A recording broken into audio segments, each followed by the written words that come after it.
If you're a business owner, you're probably wondering why your marketing isn't driving sales. And most importantly, you want to know how to fix it. My name is Jason DeZamba, and my company, Sprint Consulting, we help with fixing these problems. And today, it's not about a script. It's not about reading something to you. I want to deliver stuff based on experience of 20 years of marketing and working with clients and understanding the nuts and bolts of why their marketing does not have the effect that they want it to. Because if you're listening to this, the same thing I'll tell you from my client, I would want to go into your business and be more specific about this marketing term that we're throwing around. A lot of the time, we think of marketing just like a big kind of thing, a generalized thing, and we have a thought process about the distinction marketing, sales, and service, these kind of elements. But you've got to get more granular, and I want to help you do that. And that's kind of the first thing is just get away from general terms describing your problems. Because often when you get more clear on describing your problems, the solutions reveal themselves. And it's not just semantics, it's not just kind and cute words that we use to describe.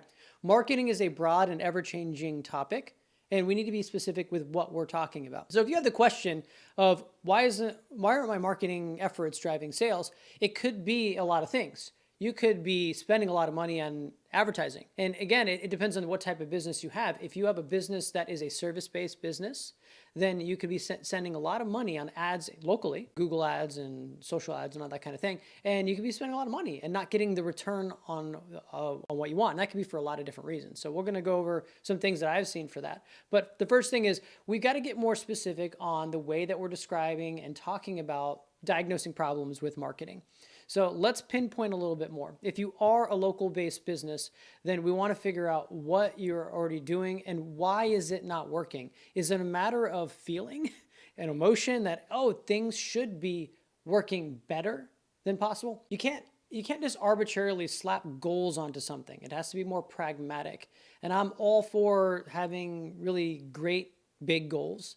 But you also have to have micro goals too, and they have to be set in reality and they have to be testable. Good thing to do is what I bring to all my projects, and that I hope that you can do as well, is to test things in 2-week cycles. These are called sprints, and this is why it's so effective, because you can iterate in real time. You might say, oh, Jason, okay, well, that's fine. That's a nice concept, but I don't know why my marketing is broken. Again, what part of the marketing is broken? Maybe email marketing. You're not getting enough sales. You would like more sales for email marketing. Let's say that you have an existing a client base through email or an existing customer list. That is good. We're not talking about here about building an engaged email list. If you're a service-based business or you're in your local area, but if you have an online business, it's really the same. If you have an engaged email list, you can improve the sales from that email list. I've seen a few things that's been working recently, and it could be about pumping up volume, because I've seen this when I work for Grant Cardone, and this is what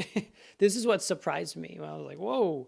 I didn't realize email was still a thing, and this is 8 years ago, 9 years ago, and email is still a thing. It works.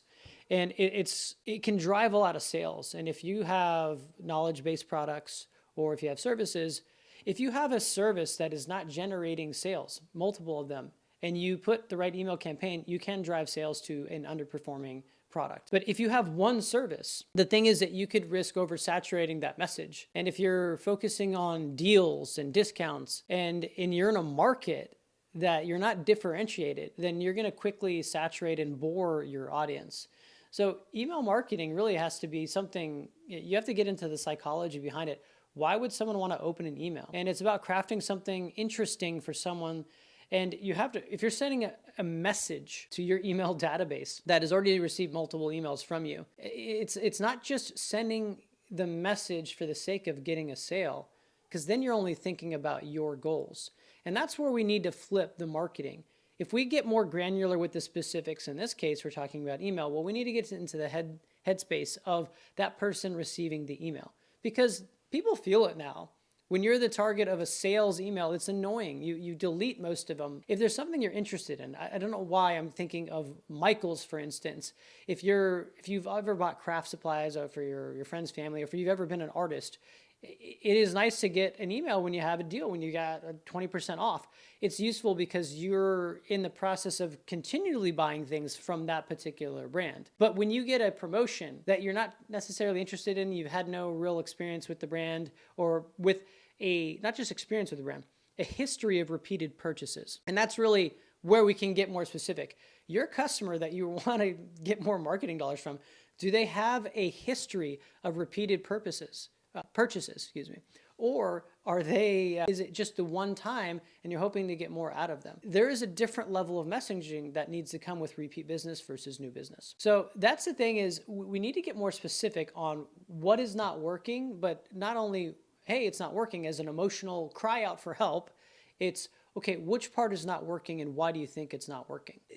It brings me something that came up recently with it's funny, with a recent client.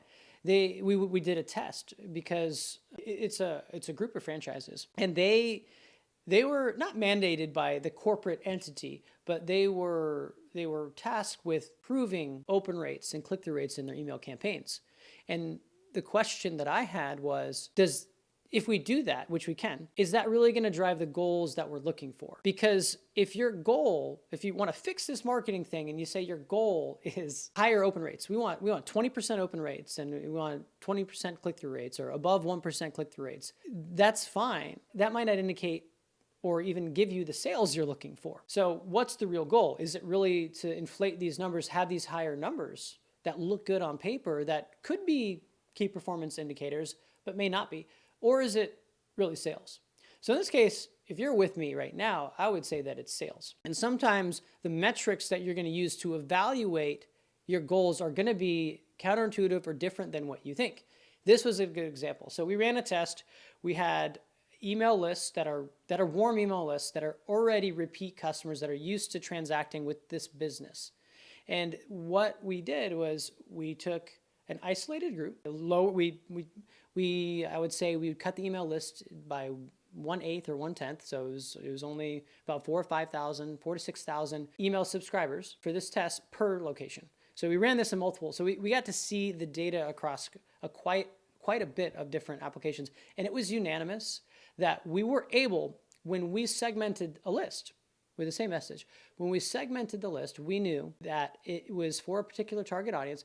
We got the open rates to 50, 60%, and the click-through rates were higher. They were above the industry average, well above the industry average. So on paper, we were hitting the requirements that corporate set out for these franchises, all well and good. But how were the sales? And that's really, they were not, and this is what we thought would happen. They were not what we needed. The sales were much lower.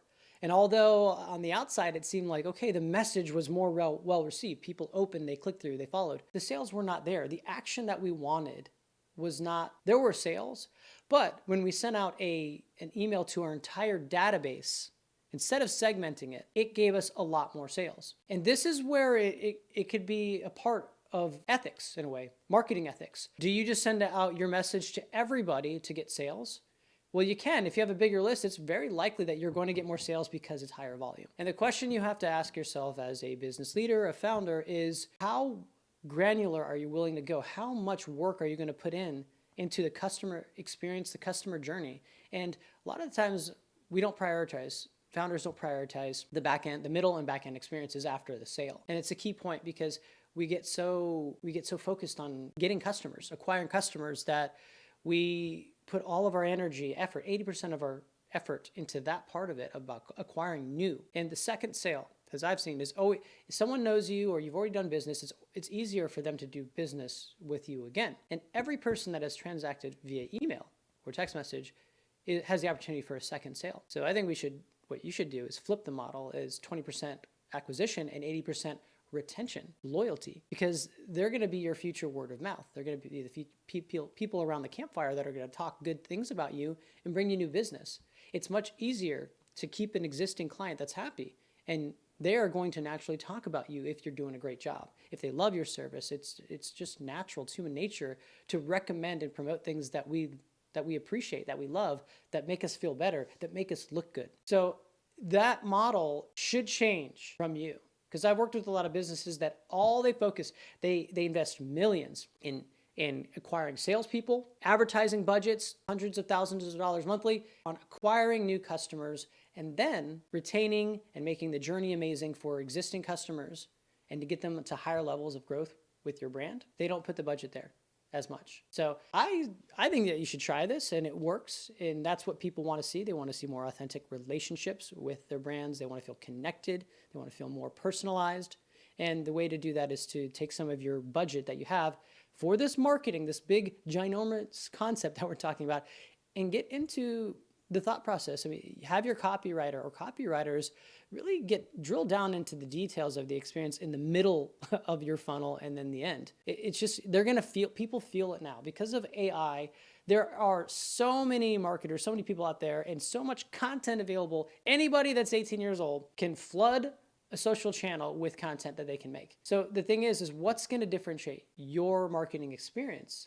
And the human touch is still a very, and always will be, a very important part. People can feel it too when that human touch is not there. Nowadays, you can see when you're getting messages from ChatGPT that are just generated with tons of ChatGPT-isms and emojis and all these kind of things. You can see it. It's not really generated. But when you craft a message and people can feel that it's from a real person, it is more likely that they're going to believe what you're saying, going to trust what you're saying. And if they like your brand, you've established credibility, they already have a track record with you, do a sale, convert a sale. So that it goes down, a lot of this goes back to the basics of being a good human and your intentions. If I recommend something to you that I believe in and I have a close relationship, you trust me, then you're likely to, if you have the time, the money, and the energy, you're likely to consider it at some point. So it's not just mass scale of information. The intention behind your message is a huge point. So going back to this test that we did, we took it to our owners and we said, hey, we did this test you wanted us to do, we did it, and we thought this would be the case, but yes, we've improved the metrics, but the sales are down. So moving forward, we need to decide if we're going to do email blasts to everybody so we can get our sales up. And that's what you're gonna have to decide. There's gonna be, sometimes you do need to make money, but if the intention is the correct way, if you're giving valuable information, then your list won't mind. How many times have you gotten an email of a brand that you like, but you saw a promotion like, okay, I'm just not interested in that. You weren't upset.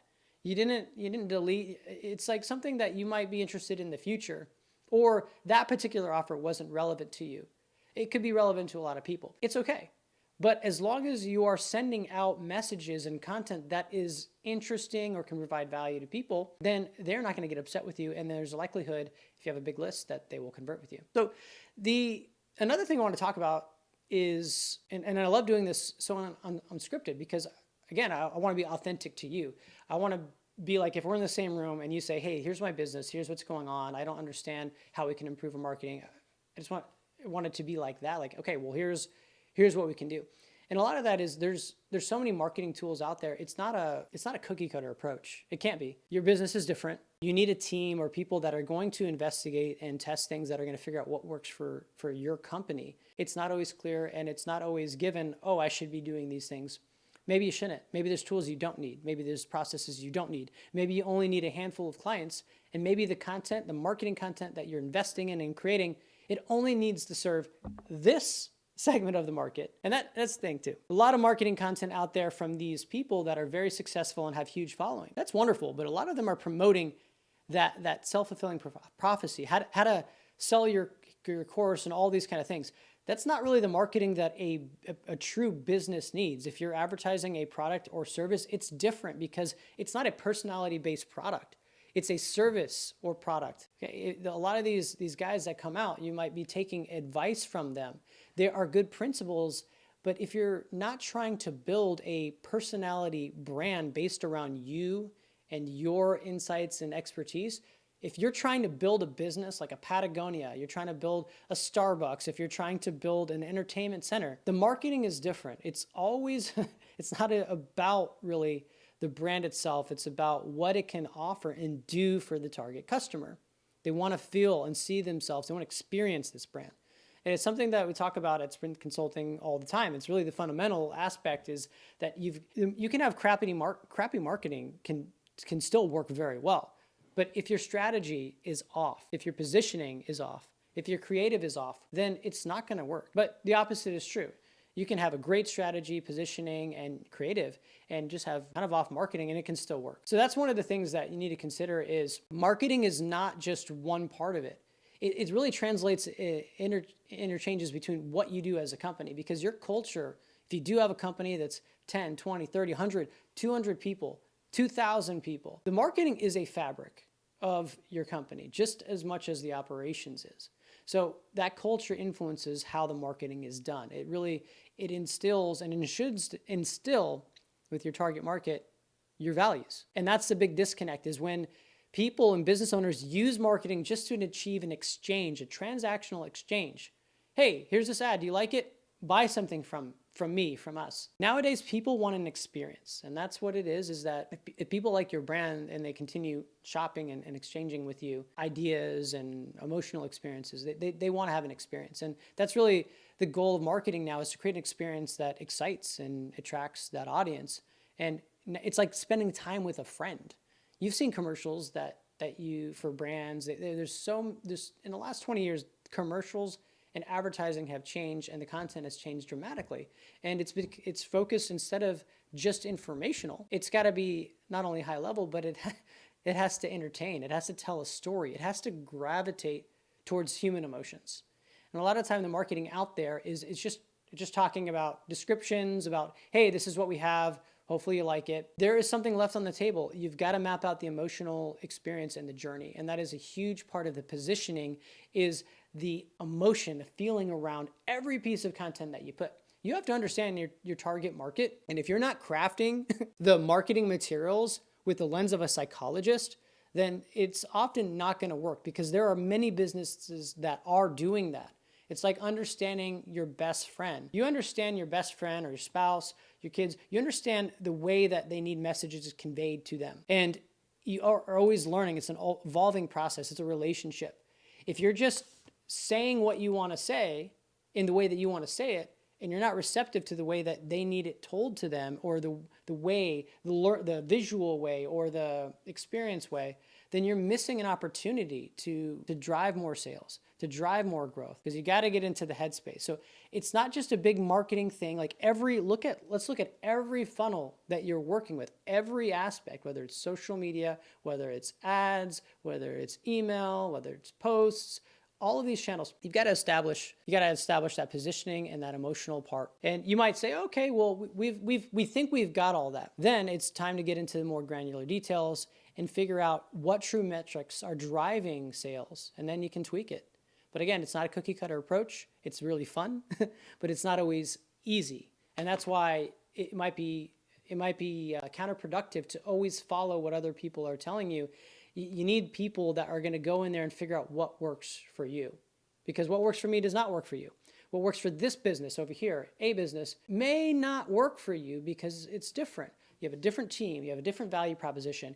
Even in markets that are very much the same. You can think of McDonald's and Burger King. They're essentially the same business with slight variations. If you think about those two brands, the emotions behind them that drive their marketing are different. They've got that unlocked. They know the emotional content, and they know how to speak that to the target. If you're not a food-based business, then it's there's so much opportunity, but you've got to drill down on that part. So what I encourage you to do is, instead of asking general questions about why my marketing isn't working and then trying to put blanket solutions together with a big budget, is to get down with your top performing, let's say 2 to 3 marketing efforts. What channels, what top 3 channels, what top ads you have. Drill down on those, and then learn some insights. Really dig deep into why those things are working. Do a research and development phase where you're understanding what those ads are doing, what the message is doing, and then build content around that is really fine-tuned with your audience. So hopefully this is helpful. And just like I was saying at the beginning, I love doing these unscripted and just having a conversation. Obviously, you're not here right now, but it would be great to talk and learn more about your business. And what I do with Sprint Consulting, done very successfully to help clear up some of these marketing gaps that people are finding, is just doing this one-on-one and figuring out what's going to work for your business, because it's not a cookie cutter approach. So if you want to have a conversation, hit me up. Thank you.